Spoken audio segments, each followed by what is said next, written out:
cheers. All right.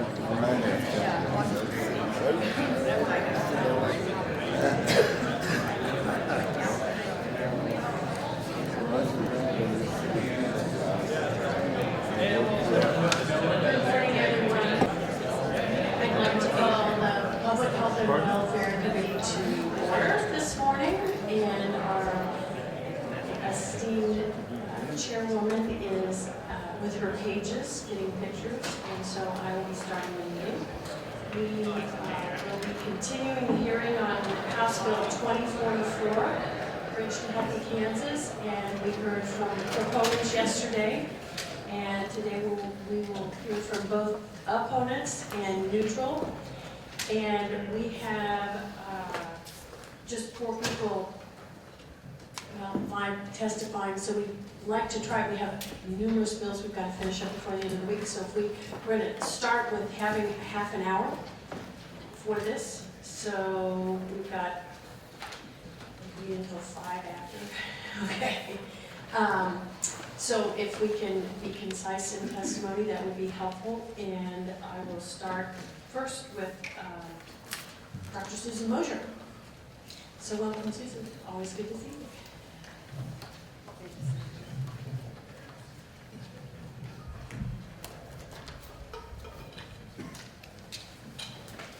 Doing a test check, is that? Test. Okay, thank you. So thank you, members of the committee. On both sides of the aisle, there is agreement on the goals for our healthcare system. The primary goals are affordable, accessible, quality, and innovative healthcare. And the differences are not in the goals. The differences are in how best to achieve those goals. As we've discussed Medicaid expansion over the past few years, the governor has laid out 3 criteria for any Medicaid expansion solution, and those have not changed. I want first to go through what CanCare covers in terms of who is covered under the current Medicaid program. And those are children, pregnant women, individuals with physical, intellectual, and developmental disabilities, kids that require technology assistance, children with autism, the frail elderly, individuals with traumatic brain injury, severe emotional disturbance, breast and cervical cancer, tuberculosis, HIV and AIDS, and parents and caretakers under 38% of the federal poverty level. Expanding Medicaid will include a newly eligible population, and those are able-bodied, low-income adults below 138% of the federal poverty level. For the initial years, and under the current Affordable Care Act, the federal financial participation for that population will be 90% in 2020, currently 95%, where the state pays 5% in 2017, and then up to 10% in 2020. But we'll discuss some of the potential changes in the American Health Care Act that is currently being considered in the U.S. Congress. Again, the Medicaid expansion solution priorities that the governor has laid out include first, caring for individuals with disabilities. We do have individuals who are waiting home and community-based waiver services. What those services are services that allow an individual with a disability to remain in a home or community-based setting rather than having to go into an institutional setting. So we do have about 4,300 individuals that are currently awaiting those services. We have been able to offer services to about 5,500 individuals since the inception of CanCare. Providing those services to these individuals would cost about $1.4 billion from 2018 to 2025. And you can see the Kansas share. This population does not qualify for that enhanced match of the 90 to 95% federal, but qualifies at the 55 to 45% level. Our second priority is long-term fiscal sustainability, and I believe today you'll hear from the Kansas Health Institute. They estimate that the state costs would be over $700 million over 7 years, about $1.1 billion over 10 years. That $1.1 billion is very similar to what A.I. Hewitt estimated at $1.2 billion. And as KHI has updated their report from 2012, it is about a $211 million increase from original projections. The third priority in any Medicaid expansion solutions reflecting Kansas values. And we do want to provide individuals in Kansas a pathway to independence, including job training and work opportunities, as well as the potential of portable health savings accounts or similar instruments. The next slide shows a pie chart that I'm sure you're very familiar with. Allocation of state resources currently, 88% goes to K through 12, higher ed, and Medicaid and social services. And as we look at the next slides, we'll talk about some of the issues related to expansion and come back to that slide. Dr. Moser, before you go on, you realize there's 5 people testifying. Okay, so hurry up. Okay, We've so already let me used just 6 minutes. Okay. Well, let me just, you have the information there about what's going on with the American Health Care Act, federal funding, Medicaid expansion costs. The enrollment numbers have been doubled, impact on rural hospitals, and I will draw attention to the last part of that slide, which talks about Medicaid as a payer, being one of the lowest paying of all the payers. And then the economic, and I'll go to slide 15, the economic impact and job creation. Because the main issue when we look at that pie chart is that as people look at this, they're saying that pie chart, that the revenues will increase because there will be a positive economic impact on the state as well as increased revenues. And that economic impact is predicated on another 3,000 to 4,000 healthcare jobs. But we have healthcare jobs that remain unfilled currently because we have 92 of 105 states that are physician primary care provider shortage areas, as well as we have 102 or 105 counties that are behavioral health specialist shortage areas. So we can't currently fill the jobs that we have. And if we can't fill those jobs, we can't have that ripple effect of increased income tax revenues, increased sales tax revenues, increased corporate income tax revenues, because we don't have the ability to fill those jobs. We don't have the supply that we need to actually fill the jobs that may be created. I think with the little bit of time I have left, I just want to go to one of the testimonies yesterday talked about the actual fiscal note, and there were some errors in what was presented both by KHA and by former Ways and Means Chair Dave Kerr. Part of the issues with the difference in the numbers is that when you look at the numbers that Mr. Kerr and KHA looked at, they did not specifically look at the age range of 19 to 64, but included total population, and so that increases or a multiple of the total population, and that increased the numbers. So in areas like the medically needy spend down, the Medicaid cost savings, the SSI, individuals with disabilities, that increase, all of those, and pregnant women, all included individuals outside of the 19 to 64 age range.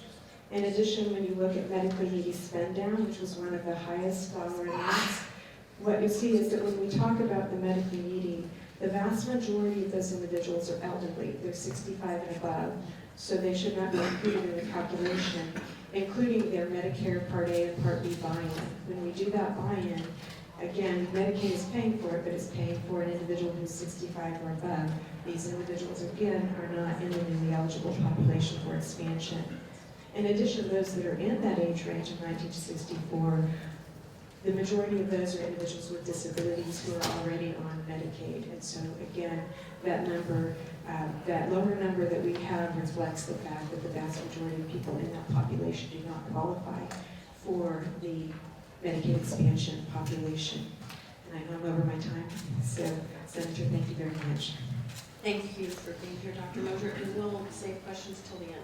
So let's jump up, Mr. James Franco from Kansas Policy Institute. Thank you for being here today. Senators, thank you for the opportunity to present testimony today. You have my written remarks before you, so I will try to be brief and offer a quick summary, in part because other people will also be covering the same things.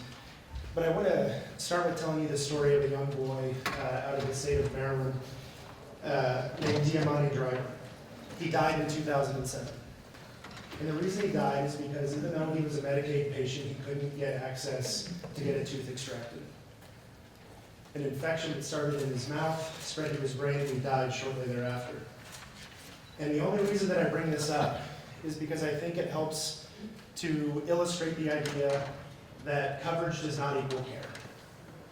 Certainly, the idea of expanding coverage is enticing, but when you look at the experience of Diamante in Maryland as a Medicaid patient, it demonstrated that coverage that he had did not actually result in health care, and it claimed his life.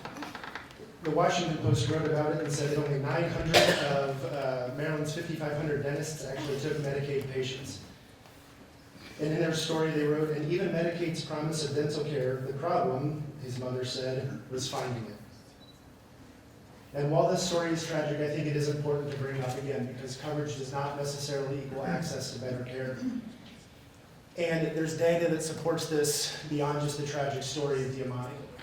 I have it covered in my written remarks, but there was a study out of Oregon. It was essentially a gold standard study in kind of social science in that they had control groups and groups that were brought into the Medicaid population when the state of Oregon expanded Medicaid absent the Affordable Care Act. Predates Obamacare again. Scholars from MIT and Harvard, these are hardly partisan scholars who put this together. And the point of that study, what they were able to show in comparing individuals who were brought into the state's Medicaid program and ones who were otherwise eligible but were not able because of the lottery system is how they constructed it, was ER visits increased 40%, ER visits for non-emergency room reasons increased 18%, and key metrics of health outcomes also worsened. Blood pressure, cholesterol, blood sugar, all of these basic markers of basic health care actually increased as well. So again, the point of any healthcare reform should be actually trying to deliver better health care and ultimately better health outcomes. And the story of Diamante and the study out of Oregon suggests that that is not the case. And the costs, as Dr. Moser just spoke about, to the state of Kansas of expansion are staggering. The Health Institute will be here briefly, and then we'll talk about the $1.1 billion 10-year cost that they have estimated. The scholar that we had look at the numbers several years ago, who was a sitting member of the Social Security Advisory Committee, said it would actually be lower at 625 over 10. And this is for the expansion population. Kentucky and Illinois are also examples of states that did expand and their estimates were off. Kentucky, in the first few years of the program, was $3.3 billion over budget, while Illinois was $2 billion. So even though these examples are out there of what the cost will be to the state today, it is important to recognize that those numbers will probably ultimately be more if other states are any kind of a test case for what the experience would be here in Kansas. And I would also say, kind of in wrapping up, is that all of this is based on the idea of the 90% match. And even President Obama's administration at the end of his term and throughout his term, as far back as 2011, suggested that we would drop below the 90% match that exists. And I understand there's language in this bill that would say that if it drops below 90%, we would pull back. But I would say that that is of cold comfort, because I doubt that the people who are here advocating in good faith to expand the program would say, nope, the federal government pulled back below 90%, and now we are going to say, please take away our coverage. And between Republican infighting in Washington, D.C., between Donald Trump tweeting, Democratic opposition, it seems that significant changes are in fact coming to the Affordable Care Act at the federal level, including the Medicaid program. So while the cost is staggering today for the state, it suggests that it could potentially only get much, much worse as we expand. So thank you, and I would stand for questions at the committee's pleasure. Thank you. We'll hold questions. We have about 15 more minutes left for opponent testimony. Oh, 5 after. Okay, sorry. So I would call on Melissa Faze from Americans for Prosperity. Good morning, ma'am. Thank you, Madam Chair, and good morning, committee members. I appreciate the opportunity to come before you today and speak about House Bill 2044. My name is Melissa Faust, and I am here today representing the Kansas State Chapter of Americans for Prosperity and our 50,000 activists across the state. AFP Kansas does oppose HB 2044 today, as we have opposed any efforts to expand Medicaid under the 2010 federal health care law. We oppose Medicaid expansion primarily for 3 reasons. We believe that it is financially unsustainable, that it prioritizes able-bodied working adults above the more vulnerable population that currently relies on the program, which is already strained, and that it fails to address the underlying issues with health care that are causing people to have a lack of access to quality, affordable care in the first place. I won't spend too much time in the interest of brevity on the financial unsustainability effort aspect, because I know a lot of other folks have talked about it and we'll talk about it. But suffice it to say, every state that projected enrollment before their Medicaid expansion has well exceeded that. Some states 2 to 3 times the enrollment that it was anticipated. And that, in combination with the fact that each individual beneficiary has been more expensive than we were anticipating, the Congressional Budget Office came out with a number that enrollee costs were 50% above what was expected. So that combination of higher than expected enrollment and higher than expected costs is what's really contributed to a lot of these cost overruns in a lot of states. I will make a note that a lot of states have felt that they can overcome some of these funding issues by using provider fees, things similar to what's proposed in this bill in the form of privilege fees and the drug rebate program, and that has not been sufficient to overcome the higher than expected costs. If we look, for example, at Colorado, they do have a service provider fee, but yet they're still looking at needing to come up with an additional $40 million in new spending this year to cover the cost of their expansion. So that's just something to consider. And that's especially important to keep in mind when it comes to Kansas, because Medicaid is already been taking up an increasing amount of the state general fund dollars as is. In 2013, 1 out of every 5 state dollars was going to Medicaid. Just 2 years later, in 2015, that number had already increased to almost 1 out of every $4, and that's not, that trend is continuing into today, and an expansion of Medicaid would only exacerbate that and leave less money for your other important priorities. James already mentioned some of the federal uncertainty, so I'll just echo that briefly, that we don't know what's going to happen at the federal level at this point. And so now it's really just not the time for an 11th hour Medicaid expansion when we don't frankly know what the consequences of that decision are going to be. And like you mentioned, even with the safeguard saying that, you know, you're going to withdraw the program should federal funding fall below a promised level, the fact is withdrawing an existing program presents a host of additional challenges and costs, and is frankly a lot easier said than done. In addition, one of the biggest issues that we look at when we look at Medicaid is the strain that already exists in the program that's causing delays in care and decreasing the quality of care that patients receive through the program. That's true for Kansas as it is for everywhere else. Fewer and fewer doctors than ever are accepting new Medicaid patients. In 2011, 7 out of 10 Kansas physicians were accepting new Medicaid patients. Just 2 years later, in 2013, that number had already decreased to less than 2/3, and that's a trend that's continuing to persist.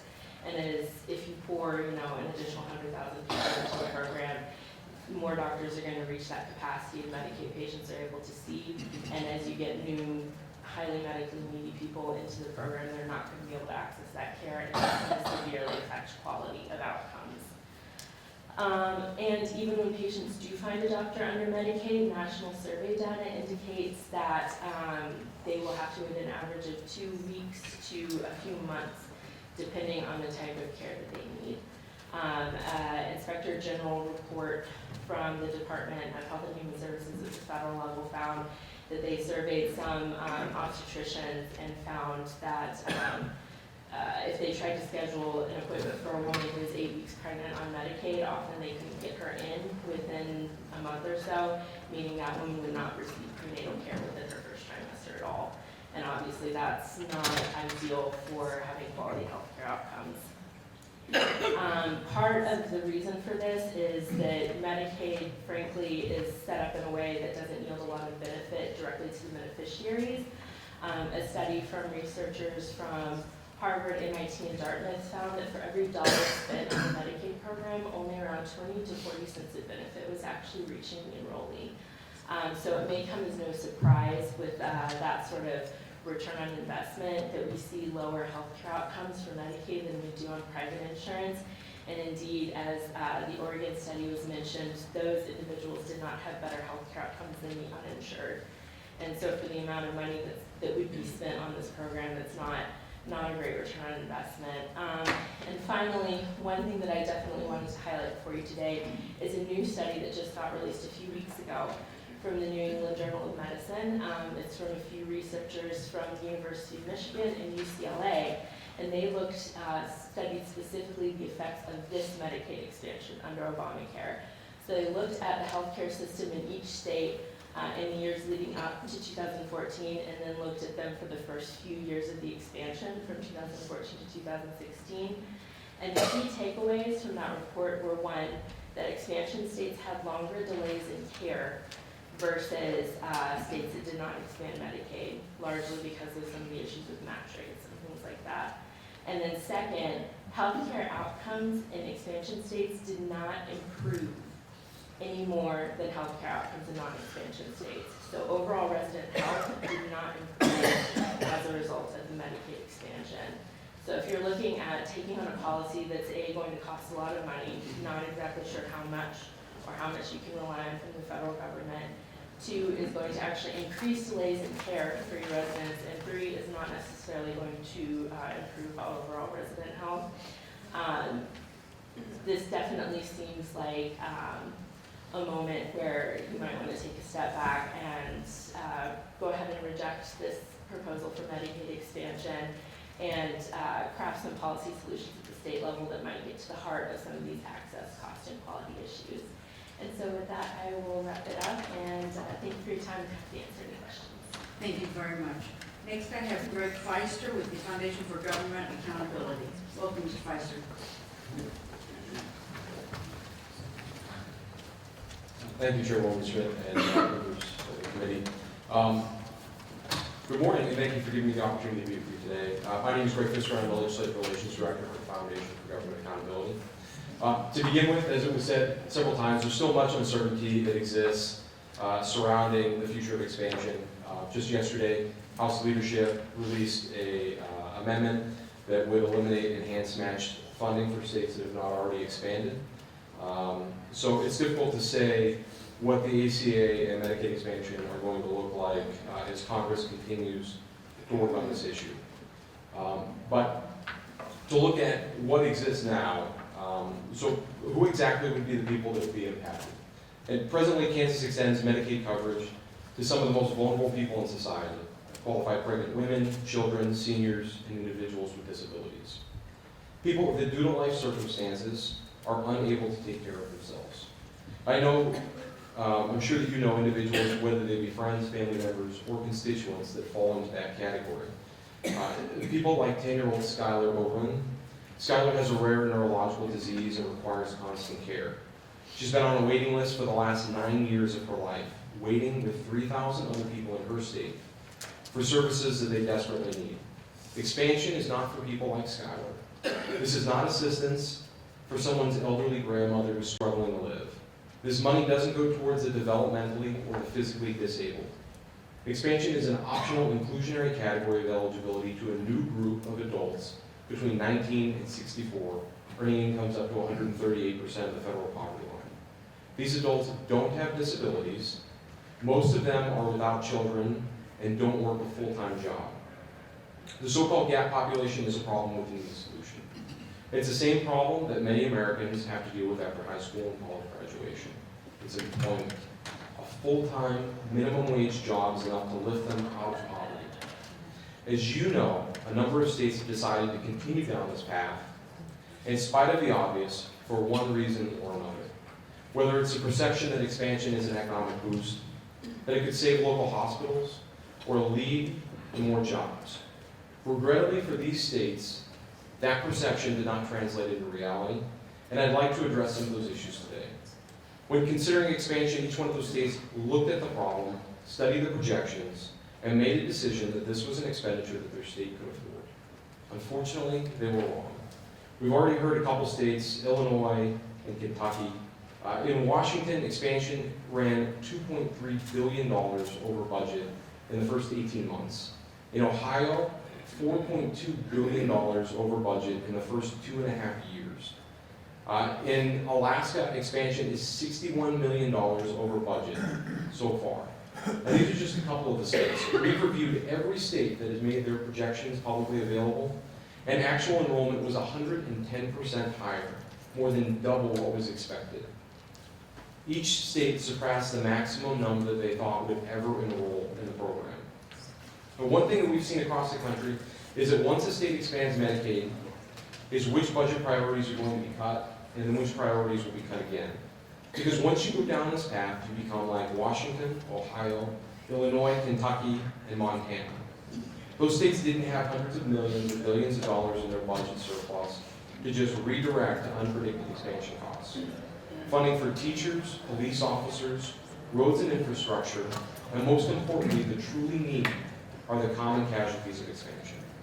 You might be thinking, well, what about Arkansas?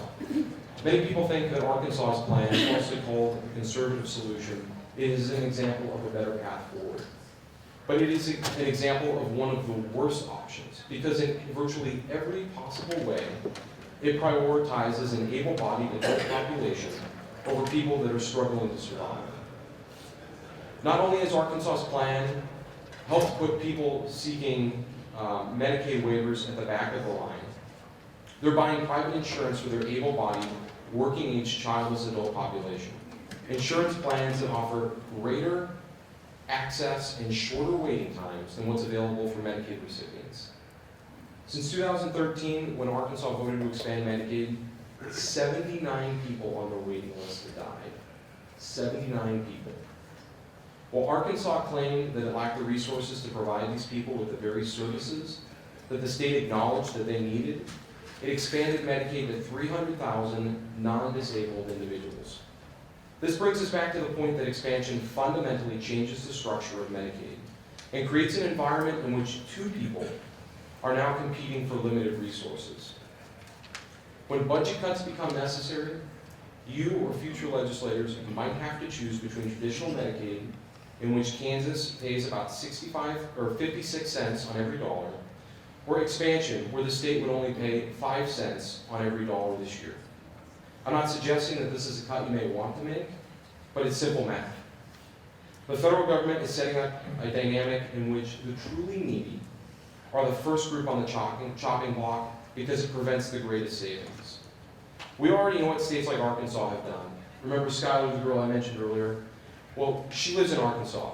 Right now, she and 3,000 other Arkansans are still waiting for the services that they desperately need. This is the legacy of Arkansas's conservative alternative, a plan that puts the neediest at risk. Now, because Kansas has said no to expansion, when other states hastily rushed in, you now have the benefit of seeing this disaster with 20/20 vision. Expansion is not uncharted territory. If Kansas goes down this path, we already know the future. Medicaid expansion prioritizes able-bodied adults over the state's most vulnerable citizens. Its costs are uncontrollable. It will eliminate your budget flexibility and crowd out priorities. And the real disaster is that it puts the truly needy at risk. People like Skylar Overman. Thank you again for allowing me to speak today, and I'm happy to answer any questions at the committee's request. Thank you. All right, we'll now open the committee up for questions for about 5 minutes for the opponents. Anybody have any questions? Senator Masterson? Thank you, Madam Chair. It's probably for the Secretary. Because still learning some of the numbers I'm with, but health is new to me, so there might have been a misunderstanding, I guess, for my part, reading some of the testimony. Are there people that currently qualify for Medicaid that can be moved from the Medicaid population of 55-45 to the 95-5 population? My understanding is that you're not moving people who are they have to be newly eligible, right? So for those that are already in the current system, no, they aren't allowed to move into that population. So it's newly eligible individuals that are 19 to 64. So if I'm newly eligible and if I currently qualify for Medicaid, but I'm not in the system, and we expand, would I go into the system at 95-5, or would I go in at 55-45? You'd go in at 55-45 because you qualify under the existing eligibility requirements. That's what I understood. It's just there's some of the testimony yesterday implies that you're going to get a savings by moving people off of that match into the other. Okay, I want to make sure I just understood that correctly.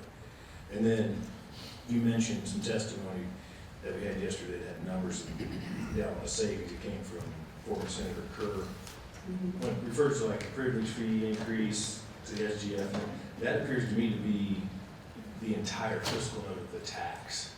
Is that, but you would only apply it in this situation if it was a portion that was applied to the expanded population. Right, you would apply the incremental privilege fee. So that would be And one of the other things in that testimony talked about 2018 and that we had $0. We had $0 because in 2018 we don't have any collections. The collections for 2018 would be in 2019. And there was also the federal government suspended the privilege fee for 1 year as well. Does that same thing apply to the drug rebate increase? Is that the 13.3 million, is that the entire drug rebate, or is that just the portion attributed to what would be the rebate to the expanded population?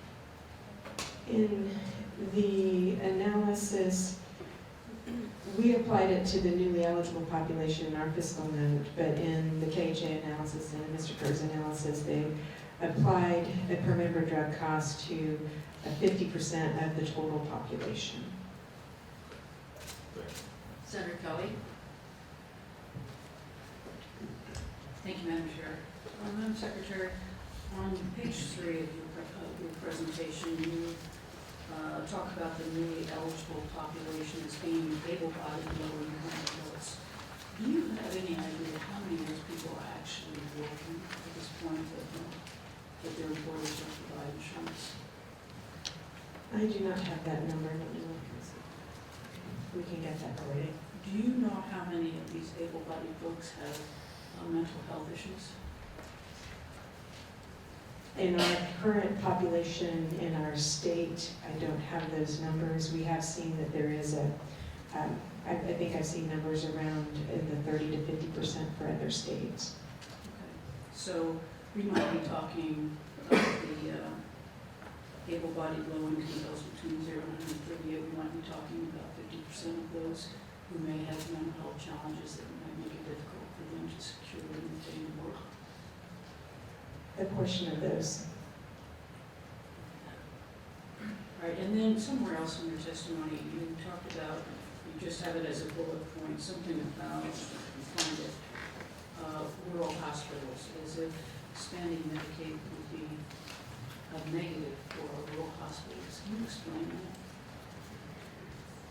that? Yes, so actually I want to go to one of the, there's multiple articles out there, but one I will point you to came out in November 2014, and it was called Code Blue. It was from the Kentucky Hospital Association, and let me find that information here, but they talked about how after they expanded Medicaid, that they actually, for each individual that they served on Medicaid, they actually brought in less revenue under the expansion for each individual, so it cost them money to expand, and that was from the Kentucky Hospital Association. In addition, when you look at other states... I didn't understand that at all. Okay, got the article here. So, one of the things that they say in their introduction to the analysis, the white paper on Code Blue, is that the state government success in expanding health coverage has come at a significant cost to Kentucky hospitals. And so they're now operating under severe financial stress due to major changes to the health system, and those major changes they're referring to were the Medicaid expansion. Then how do we explain the overwhelming enthusiasm for expansion by the Kansas Hospital Association? I think one of the things that we look at, and when we've looked at the numbers in terms of expansion, is that it depends upon which hospital you are. When we looked at the numbers for the dollars that come in for Medicaid expansion, the top 2 hospitals received 25% of the dollars, the additional dollars. The top 10 received 50%.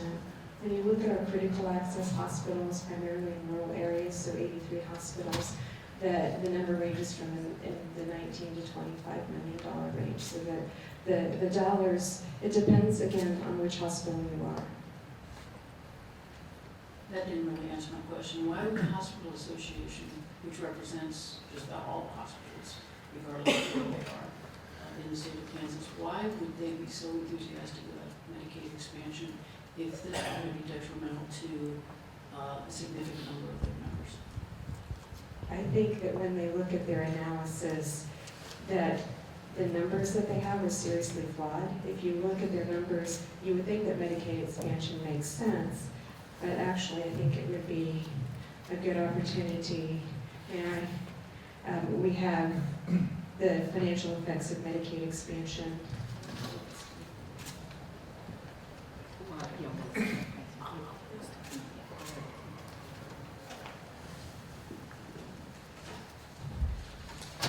And so this analysis looks at when you make the correct underlying assumptions about populations, about policy, this would be the net effect. So the net effect would be, the Hospital Association has said that it would cost money. It said that it would cost $57.5 million in the first year, ranging up to $114.5 million over 10 years. We've also said that it would cost money. We have a slightly higher cost, in part because we estimate 180,000 individuals that would come on. But in addition, we have additional state administrative costs. We also have the revenues and the savings that are described by the Hospital Association. Many of those are not based on assumptions, correct assumptions. And so if you don't have the right assumptions, if you don't have the right data, then you can come to wrong conclusions. So who put this together? This is our fiscal team. This is your fiscal team. Correct. So you're telling us that the numbers that we got yesterday from the proponents are wrong. They're based on And that yours incorrect are right. assumptions. And that yours are right. Yes. Further questions? Senator Berger. Thank you, Madam Chairman.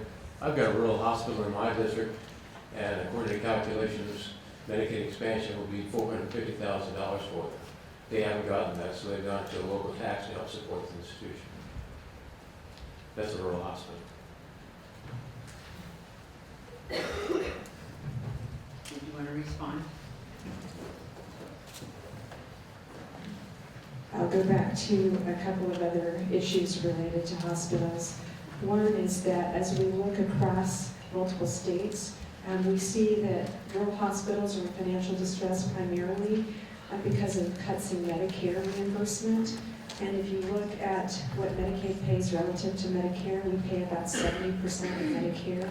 When you look at the crowd-out effect, what you can see is that in states that have expanded, you have individuals who are on commercial or private pay insurance, and then they're crowded out into the Medicaid market. And so when you look at private pay, we pay about 41%. Medicaid in the state pays about 41%. As you look at the ACA, other sources of income for a hospital go away, like the disproportionate share hospital or the DISH payments. Those are actually to help cover uncompensated care, but as you move to Medicaid, then those additional supplemental payments will go away. So I think as you look at the overall picture, you will see that even in expansion states, and they're having hospitals in severe financial distress. New York actually had to do an emergency expenditure of $271 million a couple of years ago when they had 21 hospitals that were within 2 weeks of closure, and so they had to go and appropriate another $271 million. And we also see that in other expansion states like California, and we talked about Arkansas and Kentucky. So one of the things that I think is a cautionary tale is to look at what's happening into hospitals in expansion states. Senator Burger. Thank you, Madam Chair. Currently, we have a backlog of applications. If we expand CanCare, is there any way at all that you can handle that number?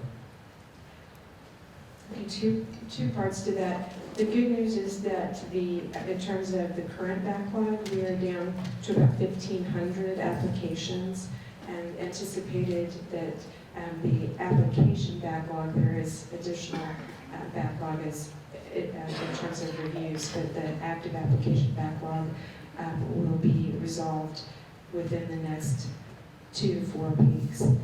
In regards to that additional volume, that is a very good question and a valid concern, is that as we work through the process and improve the process at the clearinghouse, adding an additional 180,000 individuals and processing them through that same clearinghouse, we would have to greatly expand the number of individuals to provide that.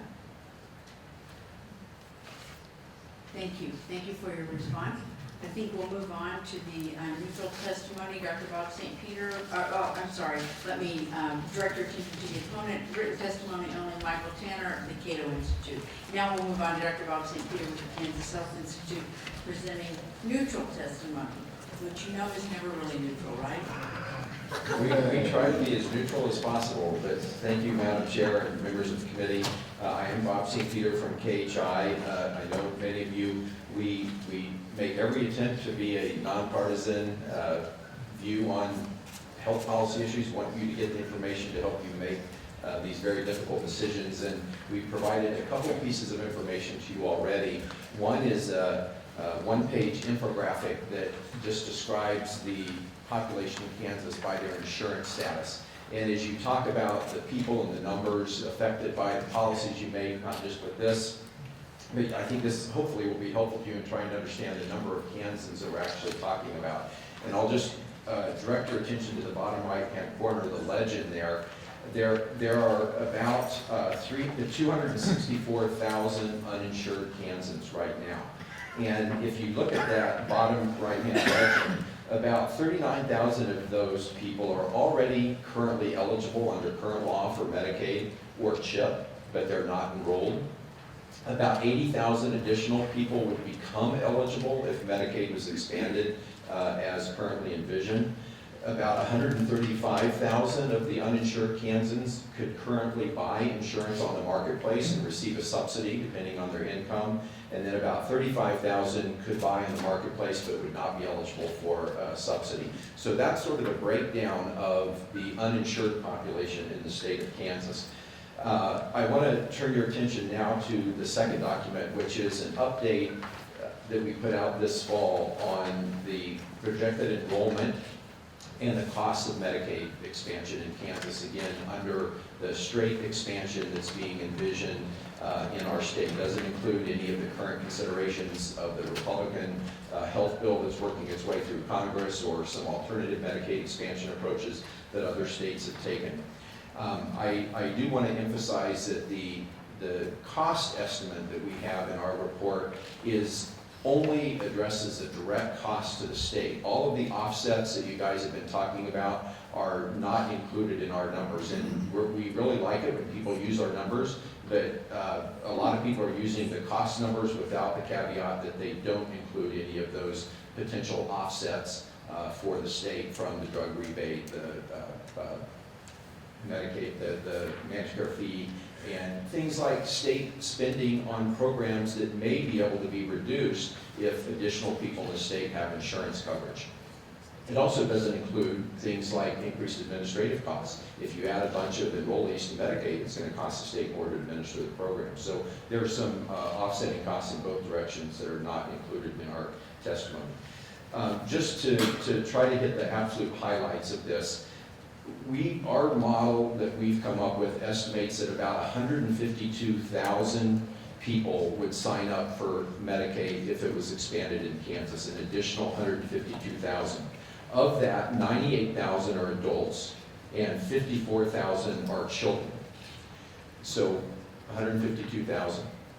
Thinking of it a slightly different way, of that 150,000, about 80,000 of those people are currently uninsured, and they would likely sign up for Medicaid if they had the option. Of that 80,000, about 58,000 are newly eligible adults that are currently not eligible for the program, but would likely sign up if Medicaid was expanded, 58,000. An additional 23,000 are mainly children who are currently eligible but not enrolled, but just given all the conversation and discussion about Medicaid expansion, would be likely to enroll. That's called a welcome mat or would work effect of people currently eligible but not enrolled. So roughly 80,000 people that are currently uninsured that would be likely to gain insurance coverage through Medicaid expansion. The other 72,000 people that were 71 to 72,000 people that would gain Medicaid coverage through expansion would be people who would switch from an existing insurance coverage that they have to Medicaid. They would find it a better financial deal, perhaps better coverage of services. I understand the challenges with Medicaid payment rates and access to care, but most people would, if you're in need of medical care, would prefer to have insurance than to not have insurance. So people would be unlikely to drop insurance if they were eligible for Medicaid, and there are going to be some, we estimate about 70,000, that would actually switch into the Medicaid coverage from whatever coverage they may have right now. And then I'll just jump to the cost side of it, which again, our estimates, everybody's been talking about the numbers roughly over 7 years. We estimate that the direct cost of the state are about $730 million starting in 2018. That does not include any of the offsets, and I think it's very reasonable to assume that there would be offsets. You've heard lots of conversations, seen lots of numbers already trying to estimate what those offsets might be. I'll just comment about the current political discussion going on in DC, because I do agree that it makes your job even more difficult than it might otherwise be. But there are a lot of things that could change the potential numbers that enroll. For example, Congress last night talked about potentially adding a work requirement for Medicaid participation. You would expect that that may cause fewer people to sign up for Medicaid because of the work requirement. So in that case, you might expect that the numbers that actually enroll would actually go down as a result of that policy change. This question about how the feds are going to treat the federal share of Medicaid costs after 2020 for the expansion population is certainly a question that's up in the air. And then I think another big question is the potential impact of block grants. You know, block grants have the potential to limit spending, both state and federal spending. It also has the potential to leave states in a challenging position of making tough decisions about their Medicaid program if the federal contribution is fixed and state costs exceed estimates. We're trying right now to look at what the impact would have been on Kansas in the last few years if the block grant mechanism had been implemented. what would the change in federal payments to Kansas have been under the proposed law in the HCA. So those kinds of things, again, it's hard right now to even know what the rules are going to be, but we're trying to anticipate that. I hope you guys continue to have the opportunity to learn about all of the complexities that are undoubtedly going to hit this issue just in the next few months as you guys wrap up the session and try to make these decisions. So thank you very much for the opportunity to provide some of this information and be helpful if we can. I hope that was fairly neutral. I was going to say, Dr. St. Peter, that was probably the most neutral testimony that has ever been given before this committee under a neutral position. So thank you for the information. Questions? Senator Boyer has a question for you, Dr. St. Peter. Always nice to see you, Dr. St. Peter. Quick question, this is an opinion question based on your neutral position. Seriously, and I appreciate that. And I heard repeatedly in the testimony this morning, this word prioritize, that somehow putting new people in would prioritize them over the rest of the Medicaid population. In your research that you've done from KHI, are you seeing that in other states, that they are above the other people, prioritized? I think the question that comes up often in discussing Kansas's situation is, are people on the waiting list? And I think it is important to understand that people on the waiting list are already getting basic Medicaid services, which would be what the expansion population would be eligible. The waiting list is for additional services that could be beneficial to keep people in home and community settings, those sorts of things. So it's not a direct apples to apples. It's not like you'd be putting adults 19 to 64 on Medicaid and taking disabled people off. There are limited dollars, and you may not be able to provide them additional services beyond the basic Medicaid services if they remain on the waiting list. So there's that trade-off, but it's not for the basic Medicaid services. And that reminded me, I wanted to answer a question that Senator Kelly asked. About 80% of uninsured adults between 19 and 64 in Kansas are currently working, about 80%. 40% of them work full-time, full year. The other 40% work part-time or part year, but about 80% of the uninsured 19 to 64-year-old adults in Kansas currently work. And added to that, so we already don't fund our waivers completely. There are waiting lists, yes. Right, so that may or may not change based on, so. But I think it is a And I understand, and that's good, yeah, thank you. Senator Masterson. Madam Chairman, Doctor, thank you for the work you do. I'm just curious, have you had any research done on the transition of people that 70,000 you're talking about, that we transition from commercial insurance to public assistance, what that could affect in the public market as far as rates when you pull people out of a pool? Have you done any research on affecting the rates of commercial insurance? I'm just curious, I have a brother that's on commercial insurance, self-employed, and he's seen his rates in the last 5 or 6 years, I think almost triple. I know it beats his mortgage now, but what do you see affecting that? Because it seems it makes that more unaffordable for people that are hitting this gap. We're widening that gap. I'd say there's limited information available, but I will say that we've talked a lot about Arkansas. We hear a lot about Arkansas, but I think it is a very important thing to try to understand about the Arkansas experience, which is they have expanded Medicaid and basically put a lot of 19 to 64-year-old healthy adults, because if they were really sick, they would already have been on Medicaid through some other way to qualify. They have basically put those people in the commercial market by giving them the opportunity to buy insurance on the marketplace. And insurance companies like that. You could ask any of them. They would love to see more healthy 19 to 64-year-olds, in their insurance pool. So directly, I would say that adding more people that are relatively healthy to the insurance market would likely help that sort of adverse risk problem that we do have.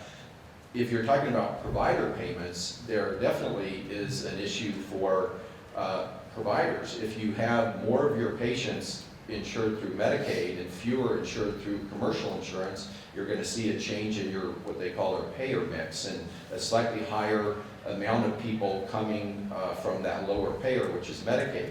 The offset of that, of course, is you also have much lower unreimbursed care, uncompensated care, and that has been a very clear, consistent finding in states that have expanded Medicaid, that the uncompensated care to hospitals and presumably other providers, although that hasn't been looked at as much, does go down substantially when you add more people to Medicaid, because previously those people didn't have insurance. Yeah, so that makes intuitive sense to me. My concern is that it appears that the people coming off commercial insurance, not being assisted on, it seems like it'd make more sense for the feds to close the gap and not have a gap, that you're eligible up to, you can go right into the exchange, and you don't have this no man's land where you have people exposed, where you could subsidize and qualify for the commercial insurance for the system, versus pulling people out and shifting them over, shrinking the pool, therefore raising the commercial costs. I just appreciate that.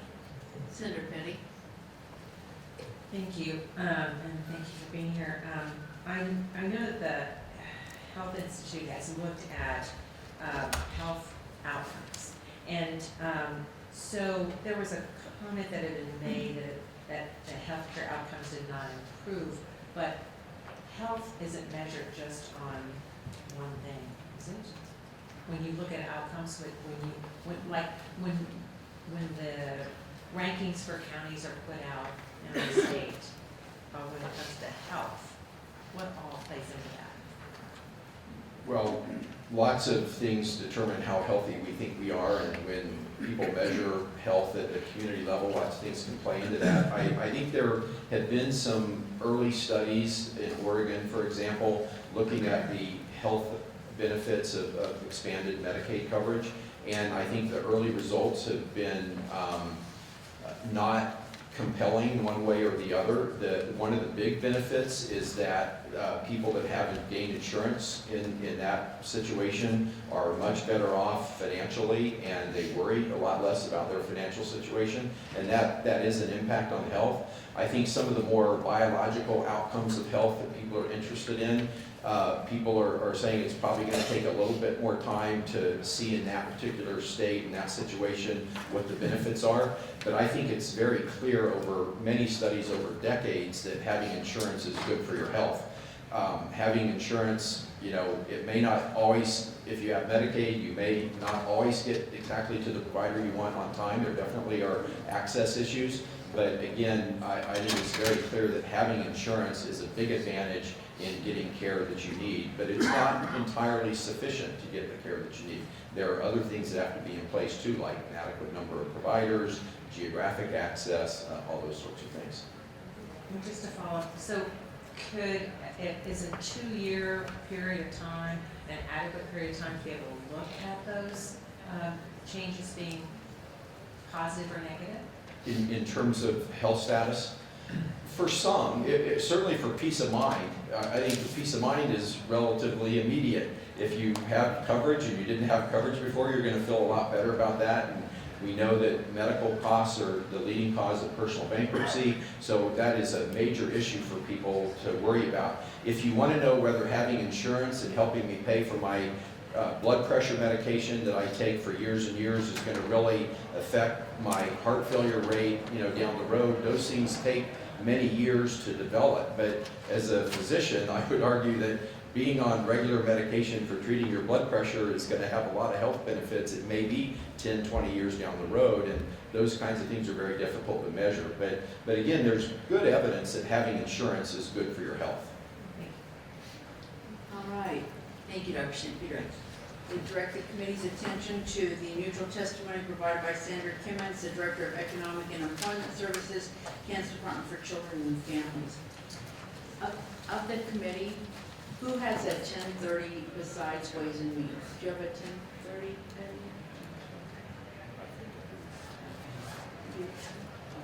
All right, okay. The chairman said we could have this from an additional 10 minutes, but I don't think that would help us continue on. So With that, we will close the hearing on House Bill 2044. I do expect to work this bill in committee by the end of the week. Yesterday, I gave public notice of the list of bills that we will be working Wednesday, Thursday, and Friday. Tomorrow, we have some short hearings on a couple of bills, but we will be working bills, so please bring your folder so we can do that. Thank you to everyone who joined us for the 2 days of testimony on House Bill 2044. We greatly appreciate all the time and effort put into testifying, and I appreciate all of you. Thank you.